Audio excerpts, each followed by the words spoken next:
That feeling you get when the policeman pulls you over for speeding in the school zone, or when the neighbor spots you not picking up after your dog in the park, or when, shockingly, nobody likes your Facebook post about how amazing quarantine has been for you and your family, and then you realize that post may have been more than a little tone deaf. What's the common thread in all of these situations? Well, in each, you're probably experiencing shame. So, what is shame exactly? Shame is the emotion that signals to us when we've trespassed a group standard. When you speed in the school zone, you've broken the community standard to drive slowly and cautiously when children are present. Now, shame can get triggered when someone catches you in the act, but it can also get triggered when you technically get away with it, but only imagine the group's disapproval. However it comes about, shame forces us to consider our actions and how those actions fit within society's expectations. It's important to differentiate between shame and guilt, two moods that are often confused. Shame is about trespassing the group standard, while guilt is about trespassing your own standard.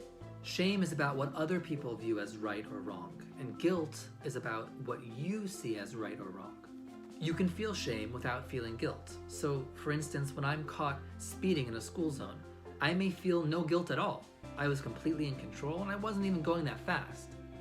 But I may feel terrible shame in being judged by others. Shame can actually be quite useful as a social survival mechanism. Shame ensures that group members comply with behavioral standards to maintain their group membership. Of course, shame can also be terribly destructive if it goes unchecked. When internalized, feelings of shame can overpower us and lead to feelings of being unworthy or unloved or inherently wrong somehow. It's this internalization, this personalization of shame that can cause such destruction of our mental, emotional lives. This can also be the difference between feeling shame and being shamed. So, what should you do when you feel shame? First, it helps to name it. I'm feeling shame. Say it. Feel it. Acknowledge it. Notice it in your body. Don't suppress it or ignore it. Give it space to breathe. Next, when you're feeling more centered, you want to ask yourself, what is the standard that I've trespassed that has me feeling this shame? At this point, you have two choices. You can either own it and say, yes, I want to course correct. I understand the community standard and I want to hold myself to that standard. In this case, own your actions, apologize, and make a commitment going forward. Or you may decide that the group standard is not one that you want to abide by.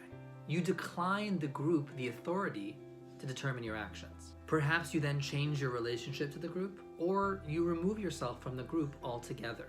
Regardless, it is possible to cultivate a useful and intentional relationship with shame, one that leads to reflection and purposeful action. This as opposed to the unaddressed internalization of shame, which causes our mood and our sense of self to devolve even further. How do you deal with shame when it comes up for you? Let us know in the comments.